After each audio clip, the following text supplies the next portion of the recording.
Back around 2016, Nintendo released their first mobile game called Miitomo. If I had to describe Miitomo, it'd probably be, what's the word?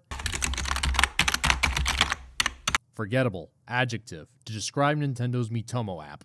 Yeah, that sounds about right. It was basically a stripped-down Tomodachi life, and it was shut down in 2018, only 2 years after its initial release. After Miitomo, though, Nintendo released their second and much bigger and impactful game, Super Mario Run. When this game was released, it broke download records, everyone was talking about it, And only made around $85 million. Now, I know it sounds kind of silly to say only $85 million, but compared to other mobile games, that's like chump change. Yeah, despite it being one of the most downloaded games, not a lot of people actually purchased it, because Nintendo had the brilliant idea to release it for $10. Really? $10? You know what I could get with $10? I could put down payment on a house.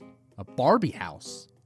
Single floor. If Nintendo wanted a base price for the game, they should have separated the worlds and priced them at like $1.99 a piece. It would still result in the game being $10, but it would just be easier to swallow if you could buy them individually at your own pace. Well, anyway, I did buy the game about a couple years ago, and I decided to return to it recently, just to kind of take a look at it, see how it plays, the modes, so on. In Super Mario Run, Mario is automatically running forward, so the only thing you have to do is make him jump by tapping the screen. If you hold the screen, he jumps higher, and if you tap it, he'll do a little short hop. Mario also automatically jumps over enemies and small ledges. It's very simplistic, and it sounds like it would make it very brain-numbingly easy, like someone with prefrontal lobotomy would be able to play this game. But it does do a good job mixing things up and making interesting challenges. The main way is how it uses the variety of enemies to make unique obstacles. Koopas are your standard enemies, you jump on them and you get a boost in height. Koopas send their shells flying. Ninjas are constantly jumping, so it makes the timing of when you have to crush their skulls quite difficult. Spikes throw spike balls at you. Makes sense. What else would an enemy called Spike do? Drug your drink? Pokies act like some sort of wall in your way, and so on and so forth. This can make getting through obstacles quite the challenge, because the game asks you to adapt in different ways with its variety of enemies. There's also these unique floor panels that Mario interacts differently with. These ones stop you so you can time certain jumps. These ones force you to jump backwards, and these one makes you do a long jump forward at high speeds. This helps Mario have a somewhat more versatile moveset, even if they are only in set spots. It can make some levels constructed more interestingly, especially with the backwards jumping ones. But that's not the only thing that's keeping the levels interesting. You see, since you're always moving forward, the game decides to take a note out of Sonic's book and has many levels where there's multiple pathways, and the higher pathway is more difficult to get to and requires precise timing to reach, and generally have better items and more coins to collect. This is also where the 5 colored coins come into play, which in my opinion is the real meat of the game. Each level has these coins, which require some tight timing and really knowing the level to nab. There's also 3 different sets in each level, the pink ones, the purple ones, and the black ones. The position of these are placed in more difficult locations to reach and can even change up the level design with harder to reach places and more thoughtful reactions. The black coins especially are a real pain in my ass. Some of the stuff the game asks you to do with trying to get things is like trying to,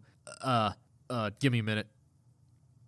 It's really hard. There are 6 worlds and 4 levels each, so that's, 24 levels in this game. And since there's 3 sets of coins, you basically gotta go through 72 different variations of levels. Oh, there's also the 9 extra levels with their own sets of coins, so that's another 27. So that makes 99 in total. So yeah, the meat in this game is actually quite hefty, and I think it's overall really fun. The later stages especially I think are really clever. I like how they challenge you and how you have to pull off certain moves to nab the coins. Another thing about this game is that you can go through it with different characters, and these characters also have different attributes to them. Luigi jumps higher, Toad runs faster, Peach hovers, Yoshi flutters, and Daisy can double jump. These characters can make getting through these levels easier or harder depending on how the level is designed. For example, Peach is great if you just want to try to get to the end of the level, but if you're going for all the coins, it can actually become more challenging since the coins are placed in a way that demands a certain movement, which gliding wouldn't achieve. Meanwhile, Luigi's great for getting coins that you might struggle with, but it makes the timing on jumping on enemies a little harder. Toad runs real fast, which I found particularly useful in the Toad rallies. Toad Rally is a mode where you must compete against the ghost of another player trying to collect as many coins as possible. If you succeed in getting more coins than them, you get a bunch of toads to come to the Mushroom Kingdom. Could you imagine if we did that in real life? Imagine watching the Olympics and Italy won the track and race, so you pack your bags and move there because they impressed you that much. Anyway, by getting toads to join your kingdom, the castle will level up, and when it's leveled up enough, your land will expand and you can build more stuff. There's also a shop where you can spend coins to get buildings, bushes, and other stuff to decorate your kingdom. From what I could tell, the decorations don't actually seem to do anything, so have fun looking at these pretty 3D models. Anyway, back to Toad Rally. You have this meter that can be filled filled by killing enemies, doing tricks, and so on and so forth. Which essentially means you'll be jumping and air spinning any chance you get. When you fill it, you enter a coin frenzy, where coins start flying everywhere and you have to collect as many as possible before the meter runs out. And that's pretty much that mode. Time runs out, coins are tallied, and you gain or lose toads based on whether or not you won. And for when the game first released, this was pretty much all there was to it. But later down the line, eventually this game got some updates, the biggest one being the new Remix 10 mode. Basically, you run through 10 very bite-sized courses, some from levels from the main game and some completely original. And you try to collect as many of these medals as possible while listening to this awesome music.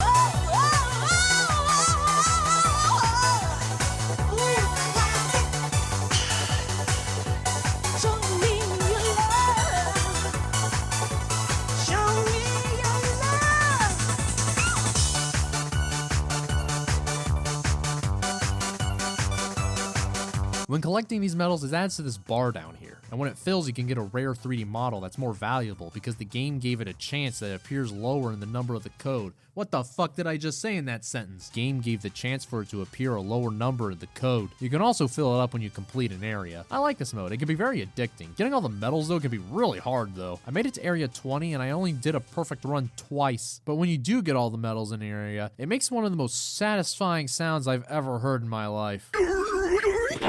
Although sometimes the placement of these medals are kind of weird. Many of them are placed in spots across the level that you must use your platforming and timing to get to, like you would expect. And other times they're just kind of bunched up together with no challenge whatsoever. Like why? Imagine going Easter egg hunting and all the eggs were just piled in the middle of the yard. That'd be so lame. The main reason why getting perfect is so hard is because of the invincibility star. You see, when you collect 100 coins, you could get a mushroom when you're small and invincibility when you're big. But when invincible, you can't jump on enemies, and that's sometimes required to get some medals. Not even your farther reach helps with those, so you're basically screwed. Something that's supposed to help ends up making it more difficult. It's like school. If you squint really, really hard. It also interrupts the music when you collect it, which sucks a moderate amount of dick. If you make it far enough in Remix 10, you'll eventually unlock Daisy, which is pretty cool since I'm pretty sure this is her first appearance since Mario Land where she appeared in a non-spin-off. At least non-spin-off in the sense that it's not a sport or party game. I don't know why Nintendo is so reluctant to use characters like Daisy in the main series. Imagine making a character that everyone loves and then giving that character cancer. That would be fucked up. I didn't unlock Daisy going through this because that would take forever and I have better things to do. Like imagining an epic fight scene in my head as I stare blankly at a wall. Overall, I really like Super Mario Run. The main levels are well constructed, and even though all you're doing is jumping, there's enough obstacles and clever platforming challenges that keep it interesting throughout the whole game. Toad Rally is a fun distraction, and Remix 10 is also really nice. I'm really sad that Nintendo never made another mobile game that was like Mario Run. Instead, it's just all this free-to-play stuff, and it's kind of similar how it's structured. I mean, I understand why. I mean, look at Mario's Run's returns.